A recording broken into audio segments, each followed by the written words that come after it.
you very much, Chair, and thanks to everyone to coming. Slides. Well, we do have slides and things. I do want to point out it's quite difficult to illustrate a talk on Marxism and ecology, so they may be a bit eclectic. But I want to start with this graph, really, because what it shows is really the terrifying situation we are with respect to the growing levels of carbon dioxide in the atmosphere. And people may know that at the beginning of May this year, actually on May the 7th at just after noon, the observatory at Mauna Kea noted for the first time that atmospheric concentrations of CO2 had reached the level of 400 parts per million for the first time in millions of years. It's a point. It's an arbitrary point that's determined by our cultural ways that we number things. But it's a symbolic point. It doesn't mean anything much in terms of what will happen to the planet, but it means a great deal in terms of demonstrating how limited the response from politicians, from governments, from industry, from the system that we live in has been to the threat of climate change. And I start with that, but I'm not really going to spend much time in this meeting talking about climate change or the environment catastrophe that we face at the moment. What I want to try and do with this meeting is to try and draw out some of the threads from the ideas of Marx and Engels and other Marxists since to demonstrate that it's the Marxist analysis of capitalism, I think, that best gives us an understanding of why it is all the politicians, despite their rhetoric, all the promises that we've had, why nothing is actually happening in terms of challenge the environmental crisis. And most important of all, really, what I want to argue is that if we are to seriously do something about climate change, if we are to seriously challenge the threats from environmental crisis, then actually we need more than an environmental movement. We need an anti-capitalist environmentalism that will change and challenge the system that I think is at root cause of the problem. The next thing I want to talk about a little bit is really how environmentalists see Marx. I'm not going to spend much time on this, but I want to make a point, which is that many, indeed some of the best writers from the environmental movement who talk about Marx or have analysed Marx often see a break between the younger Marx, here illustrated on the left, and the older, more wizened and browbeaten Marx. And they argue that maybe perhaps when Marx was a young man he was a bit more utopian, a bit more romantic. He was more concerned with the role that humans had in the natural world and how nature impacted upon them, and the prospects for revolution and building communism. The older Marx, more grizzled, more analytical, more prone to analysing the ins and outs of capitalism, and had lost that early sort of analysis and interest in the wider natural world. I think that's wrong. I don't think there is a break between the old and the young Marx. I think there is more of a continuity, a development, and I think that, to coin a phrase, there's a green thread that runs through Marx's ideas from as a young man to an older man, and I want to try and develop some of those as I go on. My starting point, though, is Marx and history, historical materialism, the understanding that Marx developed of the historical process, and that very much was rooted in Marx's conception of the position, if you like, of humans within the natural world. It's before humans can do anything, before they can hold meetings like this, before they can build buildings, before we can develop religious and cultural ideas and all the rest of it, we have to fulfill the basic necessities of our lives. We have to, have clean water to drink, food, and shelter, and so on. That's the root cause of that's the root of our society. It's the root of all hitherto existing societies. Here is a cave painting from a wall of a cave in eastern Spain, painted perhaps 9,000 or so years ago. It shows some men and probably women hunting reindeer and deer for food, for coverings, for clothing, perhaps for their shelters, and so on. Most of all, it shows a collective act by a section of human society to fulfill the basic necessities of their lives. And without nature, we would die. That seems obvious when you look at a group of hunters like this, or a group of hunter-gatherers as they were in the Mesolithic. And it seems obvious, that relationship. It's less obvious perhaps in the modern world that we live in today. When you think about modern cities, most of us live in urban areas, I'd hazard a guess. And it's the links between us and our society and the natural world seem more distant, and in a sense they are. But nonetheless, at the core of our society, there still is a production that is geared towards fulfilling the needs of humans, the things that they need. I'll come on to the differences in a moment. Of course, the difference here is very much those needs are satisfied on your ability to pay, not on the needs of the group. And Marx put it like this early on in his writings in 1844: "Man lives on nature, with which he must remain in continuous interchange if he's not to die. That man's physical and spiritual life is linked to nature means simply that nature is linked to itself, for man is part of nature." Now this brings out another further point that's very important to Marx's understanding of what we call ecology. Because Marx didn't see nature and humans as being entirely separate. He didn't see us, as some philosophers did, as being sitting above nature, able to determine and dominate and shape from afar. He saw us as absolutely part of the natural world and linked to it. Now what makes us human is our ability to work, to labour. Some people they're working and labouring, our ability to transform the natural world, to change it in the interest of ourselves. Quote Marx again: "Labour is the appropriation of nature for the satisfaction of human needs. Labour is a universal condition for the metabolic interaction between man and nature." And that, as I say, has always happened. Here we have a contemporary photograph of the Hadza people in Tanzania, a group of people who still retain much of the hunter-gatherer lifestyle that their ancestors would have done, and people thousands of years ago. If you want to know more, I wrote a piece in Socialist Worker quite recently which discussed some of their lifestyles. You'll notice, of course, that they're not entirely primitive, if you like to use that phrase, people. They have adopted many of the tools and clothing and so on from a more modern capitalist environment around them. But the point is that humans are social. They were social at times of hunter-gatherer communities. They're social, the intermittent societies, and we are social animals to today. Our labour is collective. But the precise way that we organise our production in society, the mode of production, determines wider aspects of our society, wider nature of our society. And I want to just briefly mention some of the way that Marx explored this, because I think it has very important consequences for our attitude to the natural world under capitalism. See, Marx always said that it's the economic base of society, the particular way that production is organised, that determines the wider cultural, ideological superstructure in society. The superstructure being the sort of legal representation, of the economic base. The superstructure arising out of that economic base and is shaped by it, determined by it. So a society that's based on hunter-gathering, or a society that's based on a feudal society based on serfs and peasants in the fields, has a very different way of a very different set of ideas and legal institutions and ideas and cultural and so on to other societies. For the peasants in the field, the king was there appointed by his position because of what God wanted him to do. They were in their fields labouring for their masters, bound to hand over a certain section of their labour to the Lord, unable to move off and work for someone else if they didn't want to. Very contrasting very much to, say, capitalism, where workers in an ideal world are supposed to have the ability to move and sell their labour power. We don't have the divine right of kings anymore, but we see the power of the corporation and so on. The economic base of society determining much wider concepts of our understanding of the world.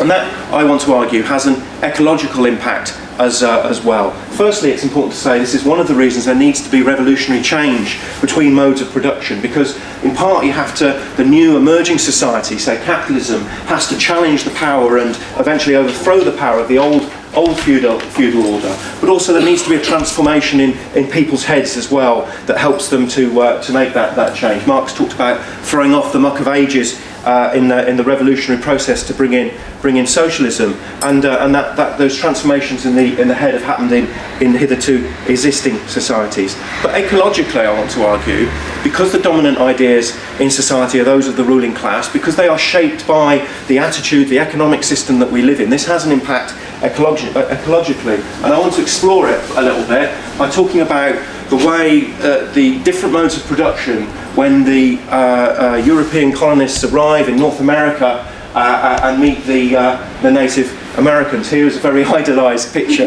of that process. You'll be surprised to hear. We have on the left here we have the European colonists in their European clothes arriving literally off the boat, greeted by some very proud Native Americans giving over commodities. Here we have food and animals and so on. Now this is very, very symbolic.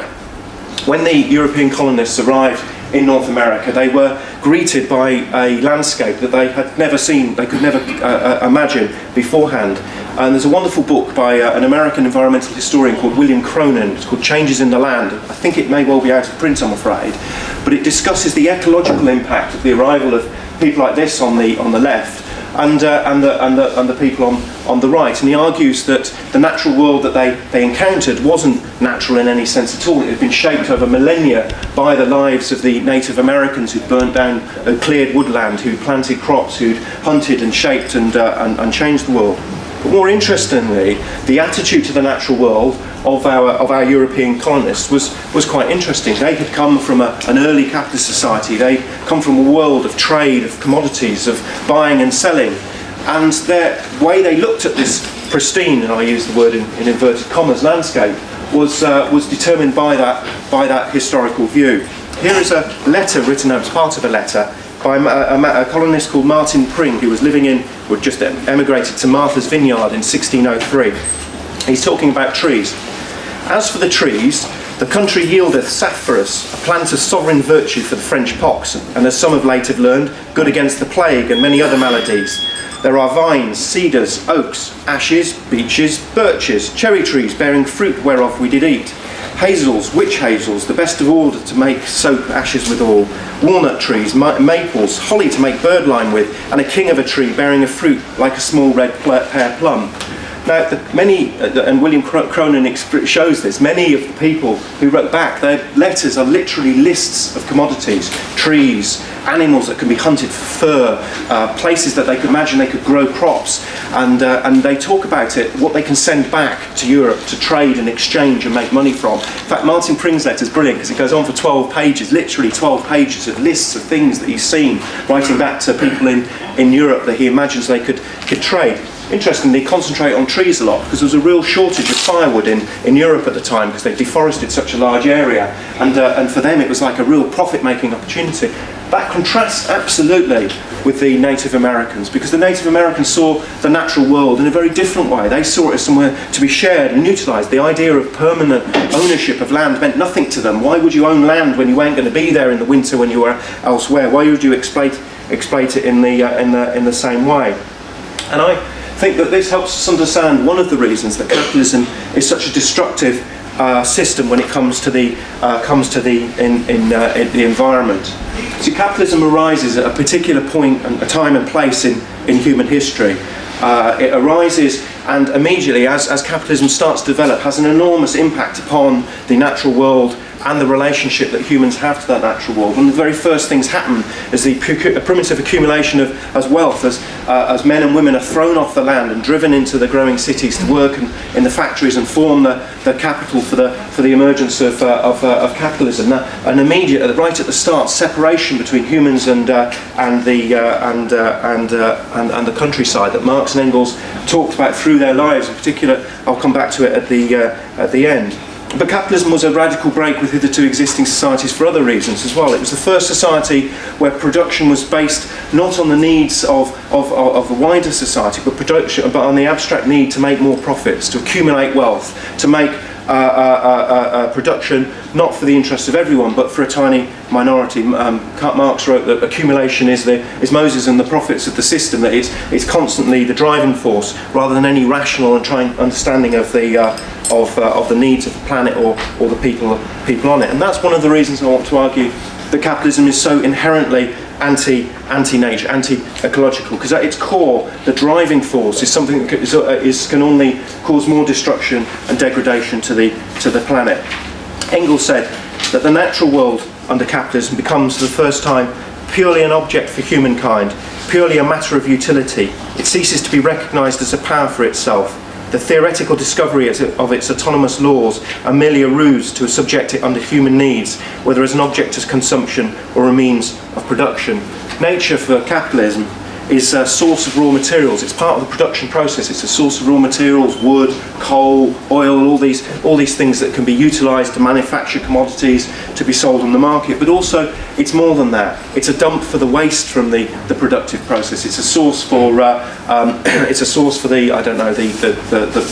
consequences of burning fossil fuels. You dump waste in the sea and so on. And the capitalist production process itself ignores that aspect to it. There's no accountant in history that's ever sat down and in their double entry bookkeeping had a column that said impact upon the natural world, despite the fact that every time you turn on the lights in a factory or you make something, you are having that impact at some point in the productive process. There are other aspects to capitalism, and I'm sure comrades have got many other ideas as to why they might be so destructive to the natural world. Marx and Engels talked about many of them, and people who say that Marx and Engels didn't think about the natural world should read some of them. There's a wonderful passage from Engels where he describes the impact of deforestation in Cuba, and the way that capitalism, because the capitalists are so desperate to make profits in the short term, they chop down all the trees for fertiliser, and then of course a year or 2 years later there's no fertiliser left and they can't make any profits. Symbolic and perfect example of the way in the short term dash for profits they may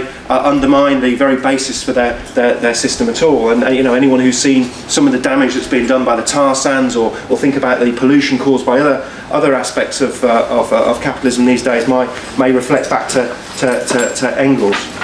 And I also think that it's capitalism's degradation of the environment that does lead to the potential for environmental crisis. Now, that's not to say that at past points in human history there hasn't been environmental crisis, or indeed that humans haven't caused environmental crisis in history. There's many examples of where the actions of pre-capitalist societies have caused ecological crises that have threatened those societies themselves. The ancient Greeks or Romans, for instance, they deforested large areas of the Mediterranean and caused the silting up of their ports and their rivers, undermining their economy.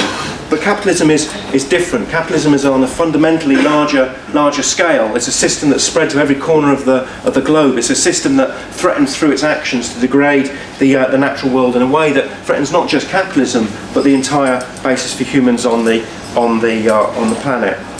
But there's another aspect to capitalism that I want to discuss that Marx and Engels talked about and in terms of the natural world, which is the way it's distorted us as individuals. And Marx wrote in his early years about alienation. He talked about, despite our ability to dominate and control the natural world, our apparent ability to shape it in our own interest, actually for the vast majority of us that doesn't happen. Despite our ability to put satellites in space, do great medical advances and the rest of it, for the vast majority of the population, life is a world of poverty, of disease, of unemployment, of hunger and so on. And Marx rooted the separation, if you like, between humans and the natural world and our labour that makes us human as alienation. The very thing that makes us human is taken away from us and is out of our control. And we relate to people differently as a result of that, because of the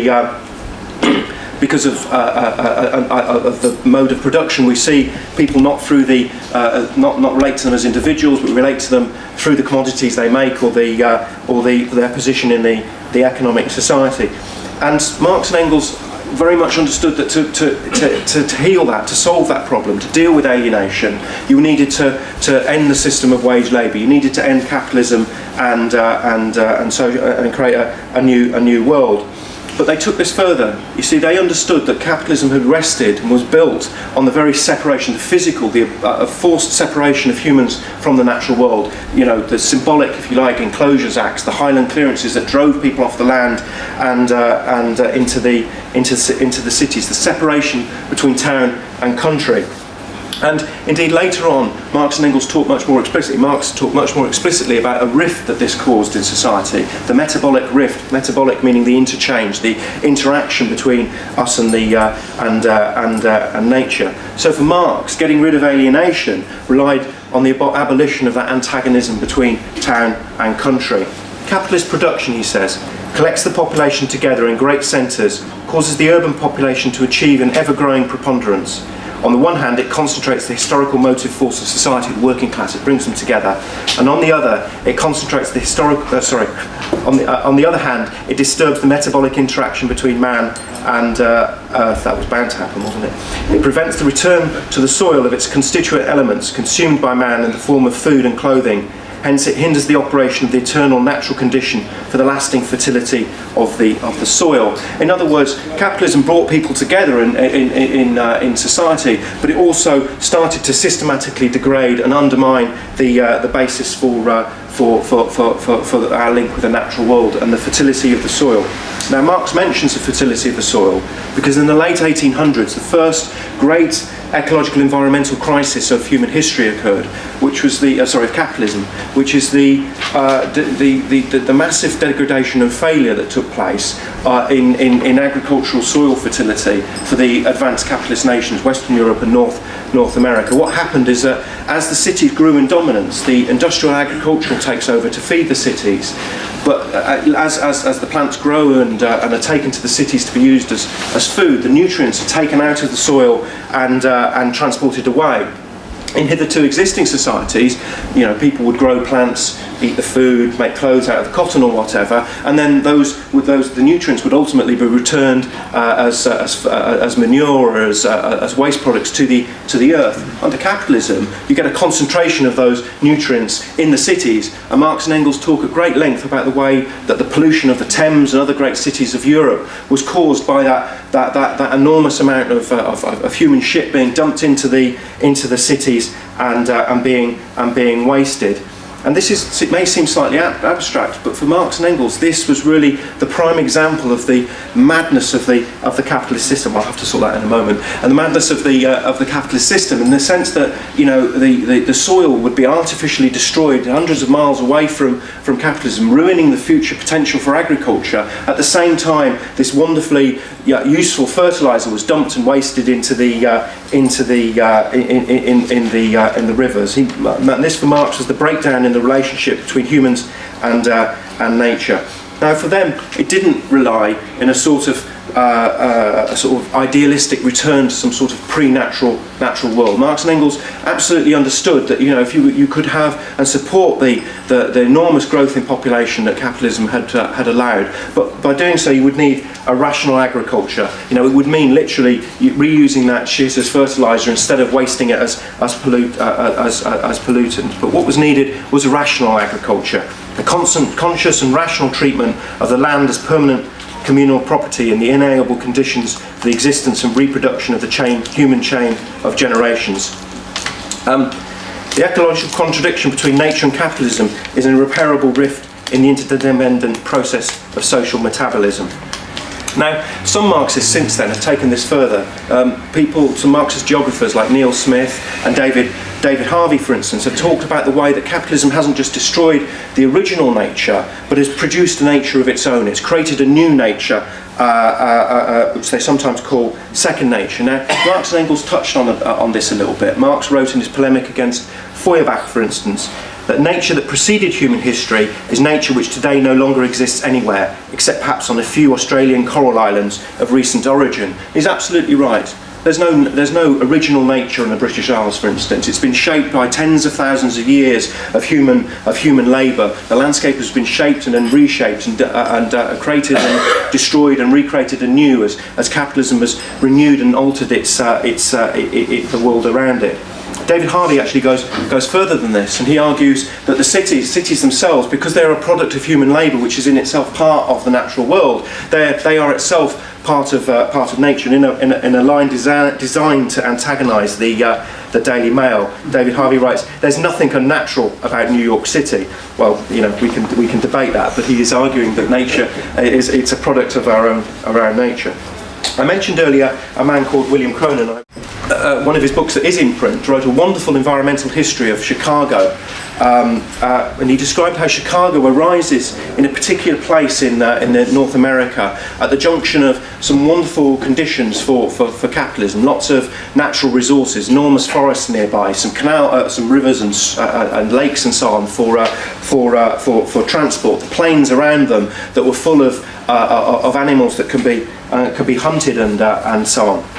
And he describes the way that the development of capitalism shapes Chicago, but also shapes the natural world around it. Here's a picture of skulls of buffalo that have been hunted out on the plains. In this case, actually, they were going to be used for fertilizer, but most of them were just left to rot. Here's William Cronin describing the processes that led to this and flowed from it. The bison met their end because their ecosystem had become attached to an urban marketplace in a new way. The very market forces that had led hunters nearly to exterminate the species now encouraged other people to find a suitable replacement. Even before the bison had entirely gone, their heirs apparent, the horses, sheep and especially longhorn cattle, were already beginning to make buffalo country their own. Called into being by the same urban markets that had sent the hunters scurrying across the plains in the first place, the new herds were tied to the cities by the same iron rails that had turned the plains into a slaughterhouse. Cronin argues, and I think he's right, that what capitalism epitomised here by Chicago did is it destroyed the old nature in the interest of profit, and then it recreated a new nature which was also in turn in the interest of profit. So we see for the first time the plains cleared of buffalo and replanted with grain and wheat and so on brought over from Europe, a perfect commodity that Chicago could grow in great abundance and then ship in vast quantities, parcelled up and labelled to people on the East Coast in New York and the rest of it. And I do encourage people to read the book. It's a wonderful description about how the grain itself, because it was such a standardised commodity, then led to the growth of speculation markets in grain and so on. It's a wonderful thing. I do encourage people to read it. But the irony then is that what happens in Chicago is you get this enormous city with people making enormous amounts of money and a growth of a new middle class who then want to have holidays and rest. So what the population of Chicago does is they build nature. They create nature reserves out in outside Chicago where people can holiday. You know, places that look like they're natural but are actually built on the destruction of original nature. And to illustrate this point, I'm just going to ask if anyone recognises this place. Do you recognise it if I put this on? So this is Niagara Falls. Now most people think Niagara Falls is a wonderfully natural place in the world. This is a photograph taken in 1969. Ever since the late 1800s, when Niagara Falls started to become a tourist destination for people, say from New York, they've constantly renovated and changed and altered the landscape around it to make it look better. And they've gone so far as to clear away the rocks to improve the aesthetic look of the falls themselves. This is the American Falls on the west. The famous curved bits are just around here. They can control the amount of water going over it to make it to help with generating electricity, but also to aesthetically improve it.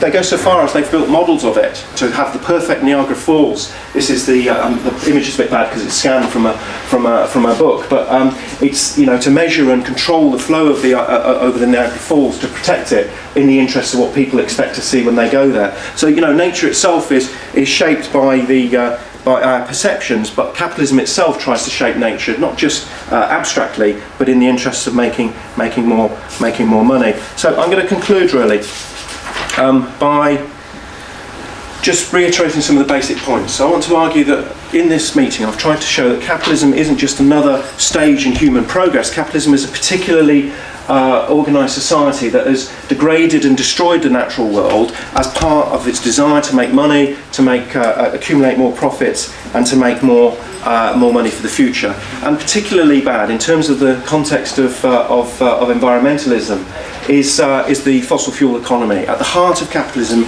lies this need by the most powerful and biggest multinationals to burn fossil fuels, oil, coal, and gas, and so on, to generate the energy that we need for the system. Billions of historical dollars have been invested in making that infrastructure, and those represent in some ways the powerful forces that want to maintain the system, to keep their profits flowing despite its destructive impact upon the world around us. And I would argue that if we want to build a sustainable world, if we want to have a world that lives more in balance with the natural world, that doesn't destroy it in the interests of a tiny monastery, then we have to start to challenge the power of those corporations. I think, for instance, the actions of the protesters who climbed the Shard yesterday to protest at the environmental destruction are wonderful. They're a great symbol of what we need to do. But actually, our movement, our environmental movement, needs to go much further than that and challenge the basis of capitalism itself. The metabolic rift that Marx talks about, the separation, the artificial separation between humans and the natural world needs to be healed. That's not to say that we return to the natural world and we're going to all live in, some communes and small villages and farm the land. But it's about an understanding of a system that can live in balance and rationally plan that interchange between humanity and nature, a democratically planned economy. And I think, as someone who's deeply involved in the environmental movement, I think one of the things that revolutionary socialists can really bring to environmentalism is a vision of an alternate society, not based on being nice to nature, but based on planning and rationally organising our production in a way that doesn't destroy the planet. And Marx's vision, I think, of socialism really did have an ecological core. Freedom in this field can only consist in socialised man, the associated producers rationally regulating their interchange with nature, bringing it under their common control, wrote Marx. He wrote also, even an entire nation, even an entire society, a nation, or all hitherto simultaneously existing societies taken together are not the owners of the earth. They are simply its possessors, its beneficiaries, and have to bequeath it in an improved state to succeeding generations. I think that's an absolutely wonderful summary of what we would like to do. We want to live in a world that not just uses nature, but actually improves it and helps it and develops it and protects it in the interest of succeeding generations and populations. That's why I'm a revolutionary socialist, and that's why I'm also an environmentalist and involved in the environmental movement. But I think we have to challenge the system that destroys the planet, not simply protest against the multinationals, who are the most obvious example of that. Thank you. In the case of America, it seems to be what is going on is that we're getting an acceleration of the commodification of nature. And there are really two examples that I want to cite. One is perhaps the most famous landmark in the U.S. that tourists come to, the Grand Canyon. If you go to the Grand Canyon, the southern rim, you can get a photograph of what the canyon and the atmosphere and the air above it looked like in the 1950s. Now, it's been a few years since there, and the contrast. You can see the level of smog in what was, this is supposed to be one of the grandest natural sights you can imagine. The other one I would mention is Canyonlands, which is very, very remote. I mean, you can hike all day and not see another person. I've done a lot of camping and a lot of hiking in Canyonlands, but in recent years, corporations have been getting entitlement to move in and drill for oil and fracking and the rest, destroying what I consider the most primitive, natural, beautiful environment. So really my question is, with this as background, I thought you made a brilliant speech. I'm in awe at how eloquent you are, so take that away. But my question is, you sort of stopped short. We have to do something, and it's a train, and the train is speeding up, taking us further away from our goal, a goal of sustainability, a goal of socialism in the grandest sense, not really even a narrow political sense. And perhaps you can give us some way of how we might organize to do this, because there are groups in. I was a member of the Occupy group, where we took over the local Keener Plaza, it was called. In the background was this corporate headquarters of Peabody, the largest coal company in the U.S., and they mine just across the river. And we did our protests and everything, and then we were forced out, and Peabody is just as grand and just as powerful and doing everything they want to do. So there's a frustration. I felt that I'm nearing the end, but I felt that, and people, very young people with a lot of enthusiasm, the young very attractive Marx type of people, are also frustrated, and they're looking for guidance, and they're looking for how we can come together. Thank you.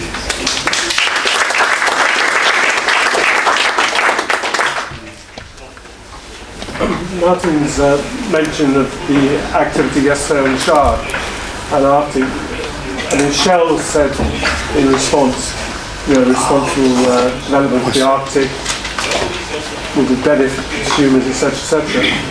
Totally ignoring the fact that the amount of energy resources in the ground currently are 5 times the most that we can actually use if we're to avoid a rise more than 2 degrees centigrade. It also brought to mind a meeting in central London about a year ago on Arctic ice with one of the serious researchers who's conducting physical. He actually didn't do computer modelling. He had his staff go on the UK nuclear subs every time they went underneath the Arctic and measured from below the depth of the ice. And until about 10 years ago, the computer modelling and his physical measurements on sonar basically matched. But 10 years ago, he predicted that the Arctic ice would probably disappear by 2016 in the summer. And his prediction turns out to be right. Now, the point I want to mention is the science was very, very good in the meeting. However, one of the people in the Arctic methane, very, very insistent that we've got to write letters to David Cameron, we've got to write letters to Obama, and so on. And the point I want to make is scientists can be very, very good at science, but in terms of how you change society, they're often not particularly good at all. So when scientists make predictions based on the way that society will operate, we have to be quite sceptical. And I think that the importance of Martin's thing is we realise that writing letters to presidents and prime ministers will not do the trick. We actually have to get social movements in play.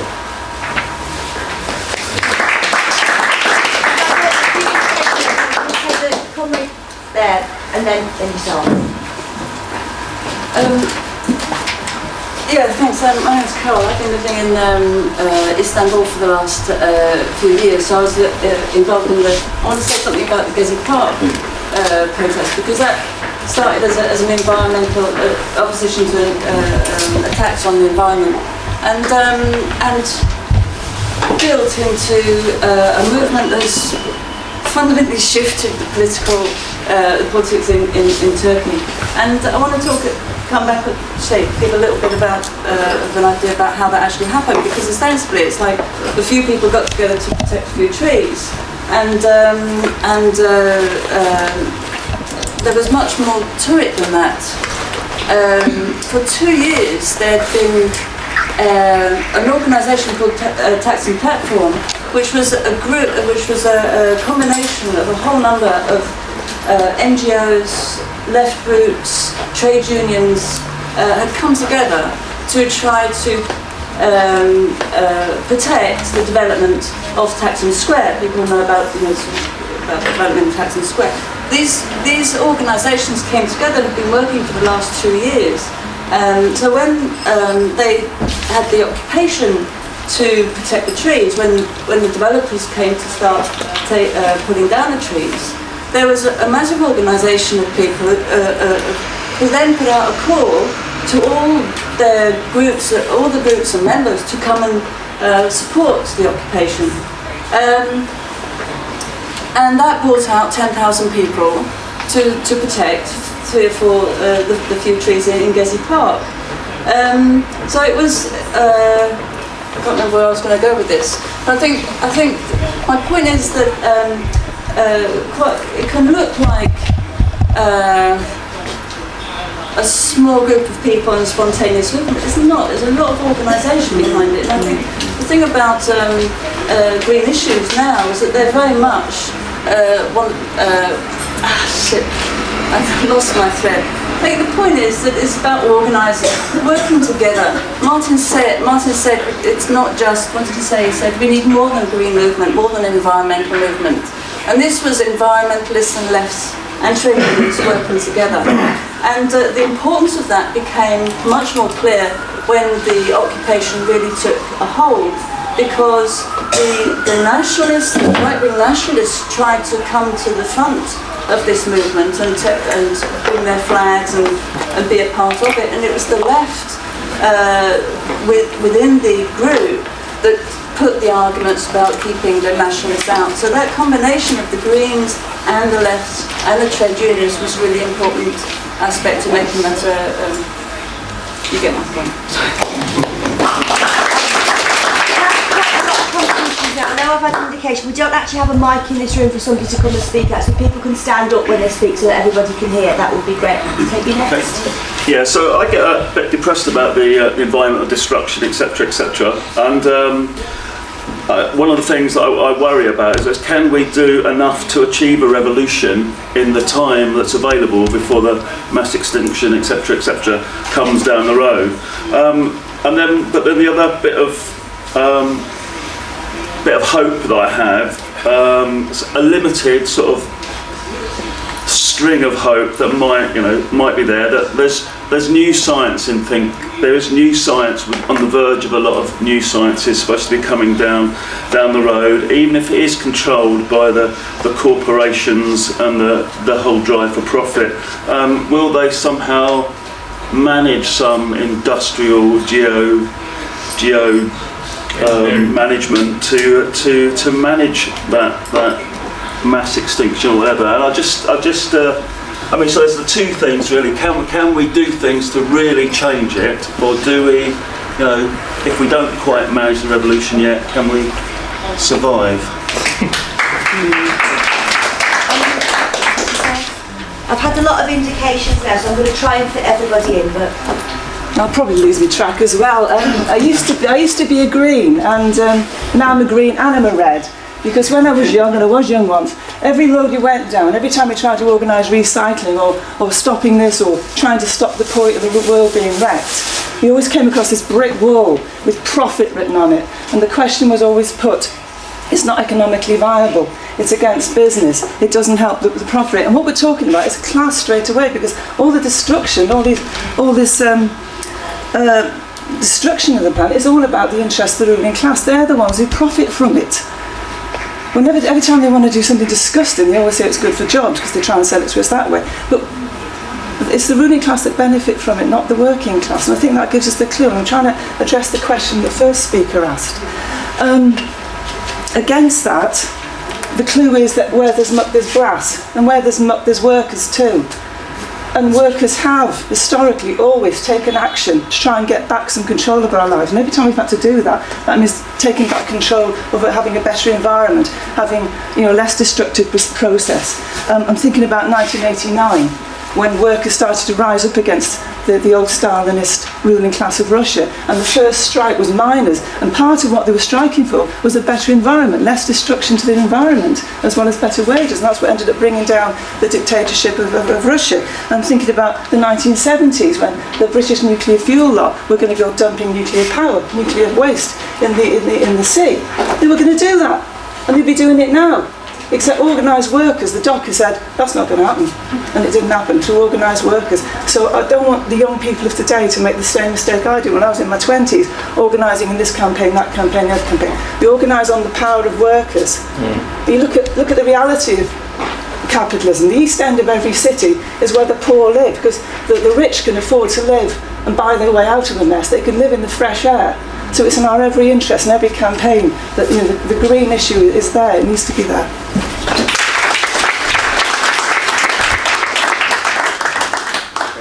Apologies for being late for the meeting, but I wanted to talk about cycling because last week the first fatality happened on a so-called Boris bike. It was the third fatality, as far as I know, to happen on Boris's superhighway, cycling superhighway. So I wanted to talk about the way that Boris manipulates environmental issues, i.e. particularly cycling, in order to plough a rather nasty populist, to win a populist type of campaign. And the fatality happened at Aldgate intersection. What happened was the cycling superhighways were introduced with no serious attempt to change infrastructure to make London more cycle friendly. They were a cheap sponsorship opportunity for Barclays, essentially painting existing cycle lanes Barclays blue. Barclays got the contract at a rather corrupt knockdown rate to get the free publicity. The cycle superhighway 2, which basically takes the blue stripe right down the Whitechapel Road, is so dangerous. Last summer, I used to live opposite the Olympics. So, I wish that what happened in London what happened in Brazil with a massive. You look at Brazil, and we had protests sparked, by public transport, which is an environmental, ecological, and as Carol mentioned about the shape of cities, that was very important. We had a small protest, because they closed the cycle path next to the Olympic Stadium, and it was patrolled by the army. So a group of residents cycled the so-called alternative route. When we got to Bow flyover, which is where 2 of the fatalities happened, the police told us, we want you to go over the flyover, not along the roundabout, because the roundabout is too dangerous. So the final point I wanted to make is, Boris is a slick PR merchant, but there's no, it's all mouth and no infrastructure. There is a protest tonight. For cyclists to meet at 6 o'clock at Tower Hill, organised by the London Cycling Campaign. And that's something where we can get stuck in and a break from Marxism to actually make London a cycle-friendly city. The key insight I take from Marx's work about the environment is that capitalism is a fundamentalist system driven by competitive capital accumulation. Each capitalist attempts to prioritise making profits, and they don't just do so by choice, they're compelled to do so or go bankrupt. That means they are structurally incapable of making decisions about society as a whole. Moreover, they have no structure. There is literally no structure for humanity to collectively make decisions because it's riven by the logic of capital accumulation. That also means capitalism destroys the environment, right? And therefore, the question is, how do you break that logic of competitive capital accumulation and create a society that can sit down and plan both its needs and its relationship to nature to sustain those needs on a long-term basis? And the capitalists have a material interest in continuing the competitive capital accumulation because it gives them enormous privileges. Therefore, you have to break that logic. Is there a social force that has emerged in society? So when Marx talks about the enormous transformations in Chicago and the huge urbanisation and so on, people being ripped off the land, it also means that people have moved into massive collective interaction with each other in huge cities and increasingly mega cities, and in workplaces are drawn together as a collective force, right? And actually even most rural producers in the world today are not self-sufficient peasants, but on one way or another are drawn into markets connected to the global network of production but subordinated to capital accumulation. So I think the thing to me is it possible that the capitalists might find some technological solution to the environmental crisis? Well, I've no idea, but I'll tell you what, I'm not going to rely on it. And therefore my question isn't, will there be a revolution in time? My question is, what can I do today, tomorrow, and so on to accelerate that process? Because that's the only guarantee you have.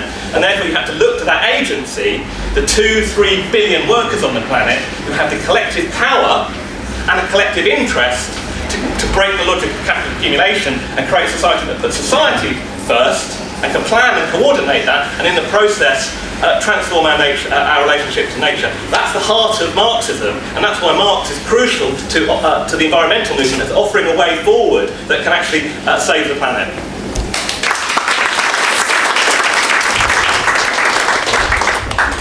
Well, obviously we're here at Marxism, so we can assume that a lot of people in the room are revolutionaries, but the majority of the environmental movement are not. And so, of course, people make demands of capitalism, and and that's a perfectly reasonable thing to do. We expect clean air and decent living conditions and clean streets and all those things that people need. And of course revolutionaries want reforms too, you know, we're just like everybody else. So if we get a Labour government, we want climate jobs, we want you know, a massive campaign of environmentally friendly house building. We don't want houses built on floodplains, we want solar power and wind power and all these things. We want more public transport. And when they talk about these things are not viable, they mean they're not profitable. And but we keep coming back to this question, how do we get a society that will not destroy the environment? And it seems to me it really is we need an anti-capitalist environmental movement. And we've talked about today, I thought what you said about the workers preventing dumping of nuclear waste, and miners talking about they're protesting against environmental degradation because they live with this stuff every day and it destroys their lives and the lives of their families and children, and it's their immediate concerns. This is not something that's sort of outside or separate from people. But how we're going to build this anti-capitalist environmental movement means we have to look to the economic power of workers. I mean, Occupy was great. It was absolutely fantastic to see, you know, across the world, all those thousands of people facing down the police, taking over areas and stuff. But when the state comes back for you, you have to think, well, if the workers had gone on strike in New York, they would have paralysed the city. That's a very different thing. We saw it back in the day in Seattle, you know, when they were battering the environmentalists, protesting about the destruction of the turtle. It wasn't the same when suddenly they were fighting middle-aged trade unionists. You know, that completely changed the dynamic. And therefore, it seems to me, if you're not in a revolutionary party, join the Socialist Workers' Party, and we have to fight now to make the environmental movement anti-capitalist and to challenge the system that doesn't care whether it kills us all as long as it makes profit. I've got time to get the three people I've written down. People keep it quite short. That's okay. I feel a bit of a hypocrite pursuing the argument I'm about to do, because I've not only been driving cars around and vehicles around for the last over 50 years, I also spent my time repairing other people so they could do it as well. But the fact of the matter is that the more I thought about what I was doing, the more it became apparent that we cannot carry on having individual modes of transport that allow people to use a huge amount of energy, the energy in building the vehicles in the first place, the factories that build those things, the amount of resources we have to use. I mean, I don't know how many of you have got them, but I'm driving around in about 1.25 tons of iron that carries itself about. It's not there to carry me about, I just drive it. The thing is, a lump of iron, it needs a huge amount of space in which to do all this, and the whole thing is just total nonsense. And the questions we don't seem to raise is, well, what about this? When are we going to start arguing that the nonsense of the motor car as an individual mode of transport for everybody that wants it, and you can get insurance so that you can have 2 cars for your family or 3. I have certainly had 2 myself, so you know, I really am hypocritical about it. But the fact of the matter is, well, the question we have to be asking, I think, what is this world going to look like when my granddaughter is the same age as I am now? You know, that's like 70 years' time. It's going to be a real shithole if we don't do something about it. And I think we have to start arguing the case about what is really wrong. That we cannot carry on like this anymore. The problem is there are factories out there that have to be kept going, so they produce crap motor cars that don't last very long, precisely so they can keep factories going the same way they do with your toaster and your iron and one thing or another, clothes irons and things like that, all go wrong in 5 minutes because they've got factories that keep running in China. So, you know, it just strikes me we have to have, sorry, I've shut up, but you know, we have to really start thinking about what we don't do and not what we do. And then there was comrade at the back who was indicating for that you'll be the last speaker. I just wanted to emphasise a point I think Martin made very well, which is that Marx and Marxists in our tradition, we start with this idea that nature and society we're all part of nature, basically, that humans are part of nature. So we're not about looking at nature and society as if they're 2 separate things and asking how do these 2 separate things relate to each other. We're asking, you know, if they all started off as part of the same thing, how did they come to be separated in the first place? I think that's really kind of central to it, and where kind of theories like John Bellamy Foster's theories about metabolic rift kind of come into it. And there's very specific sort of historical reasons why nature and society have come to be separate. Sorry, this is a bit sort of theoretical, but I think it also relates to how people both, you know, within both the apologists for capitalism and people within the environmental movement also sort of think about the world even now. And you get this idea that the needs of society are somehow in opposition to the needs of nature, and I think that's sort of, that kind of underlines some of the thinking that says that we need to reduce the population of the world, we need to sort of lower our impact on nature.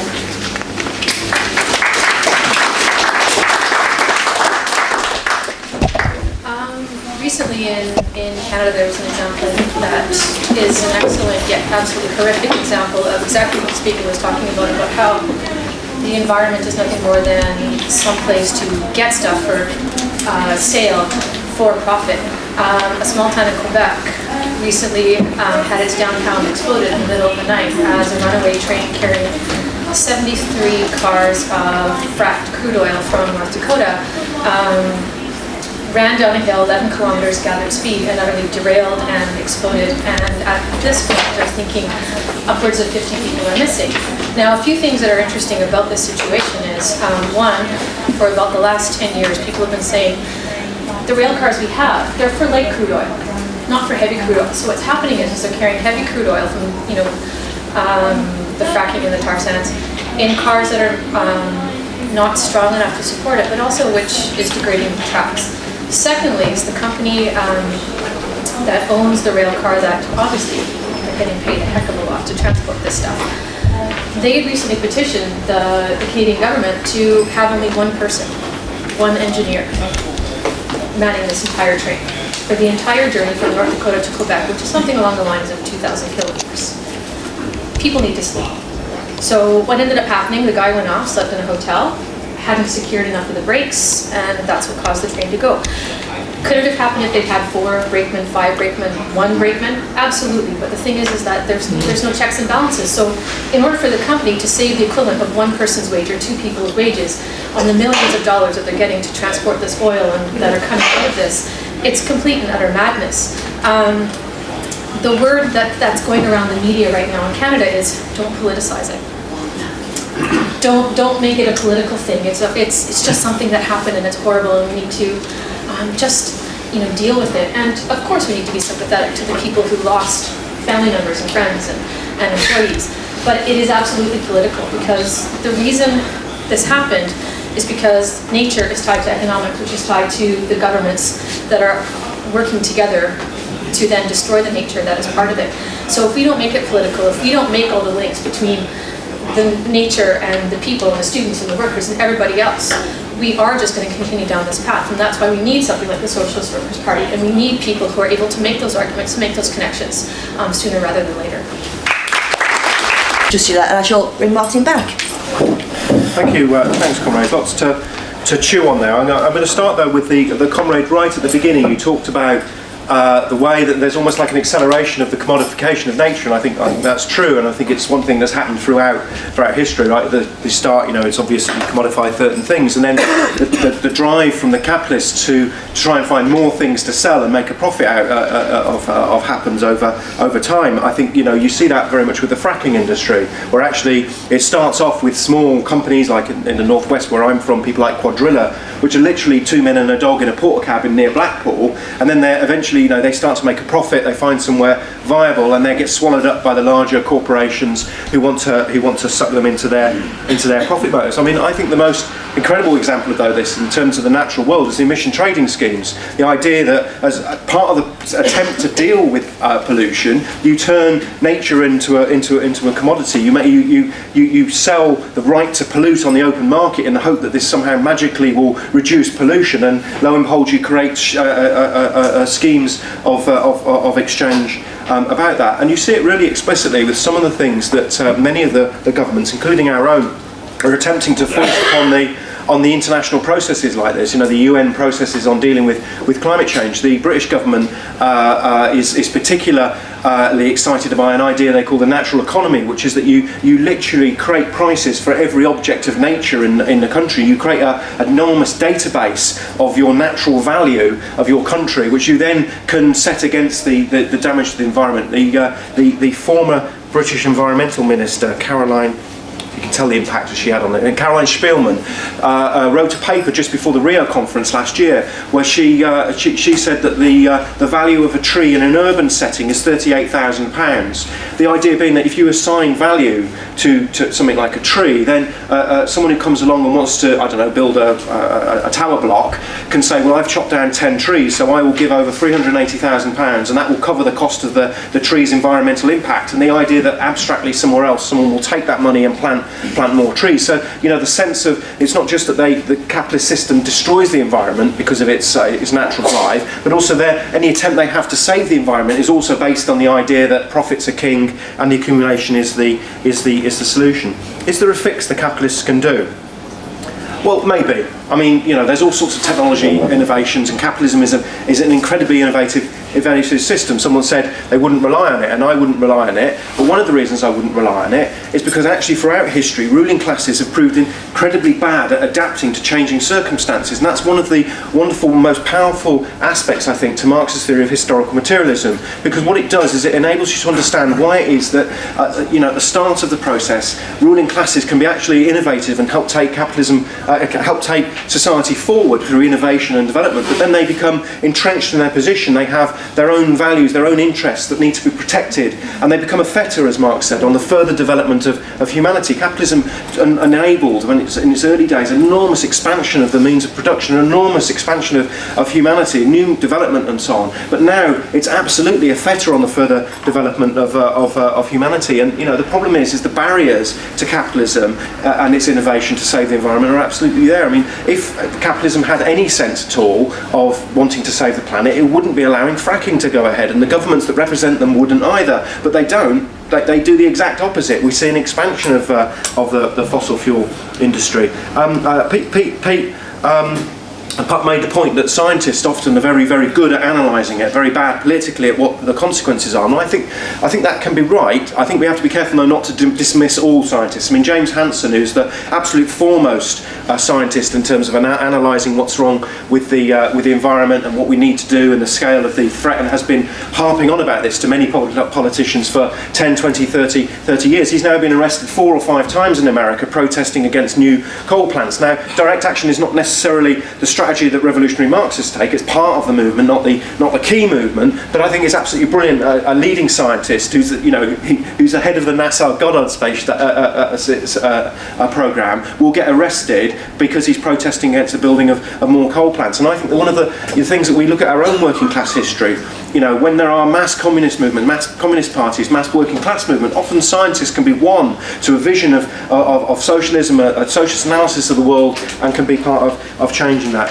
I just want to finish, though, with the key questions that the comrades raised, really, which are effectively, can capitalism do it? I don't think capitalism can, and I think we should fight absolutely to try and force the changes. But really, how should we organise to save the planet? Because we have a very short time scale from an environmental point of view. There is an enormous threat coming to vast majority of the population. Already, people in their tens of thousands are suffering because of the impact of environmental catastrophe.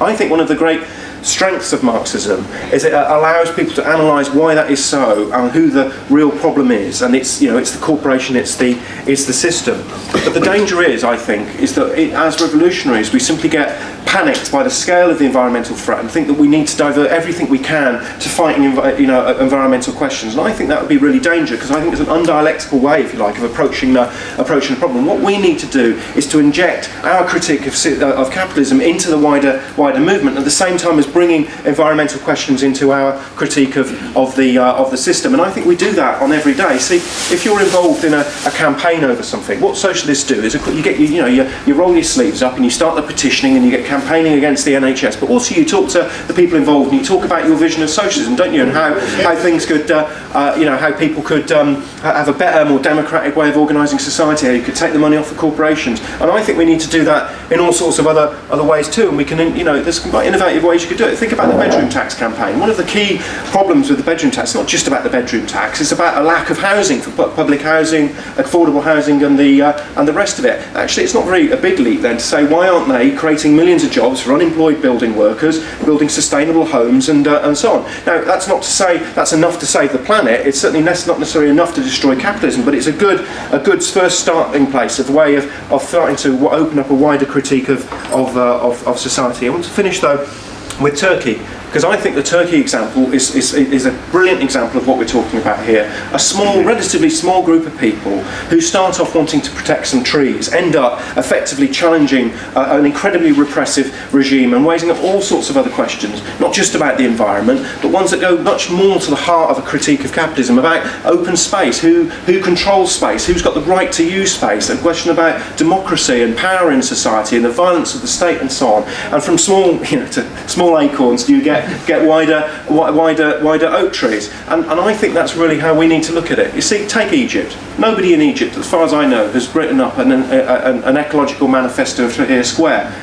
Does that bother me as an environmentalist? Well, no. It would be great if they had a worked out plan for the alternate green economy for Egypt, but that's not how revolutions start. Our job really is to celebrate and develop those revolutionary movements, as well as injecting a wider critique of capitalism and a wider critique of society into it. And I think that means trying to develop a relationship between different movements, understanding that people start from reformist demands, understanding that people have hopes and illusions in Green MPs or in Labour MPs, and trying to win people and take people with us, not necessarily, and perhaps I went too far on the start, I don't mean to dismiss all those people who climb up their towers or hang banners or petition against fracking and so on. Absolutely, we have to be part of that. The danger is we limit ourselves down to that vision of a movement and not a much wider vision. There isn't a worker in Britain, or indeed anywhere in the world, who doesn't care about the planet. I would hesitate, perhaps that's an overgeneralisation. Millions of people concerned about the planet and the future for their children. They're also concerned about the housing, their public transport, whether or not it's safe to ride a bicycle, the pollution that's coming for the nearby factory. Our job really is to generalise that into a massive critique of the system and hope to win them to a revolutionary politics that challenges capitalism and fights for socialism.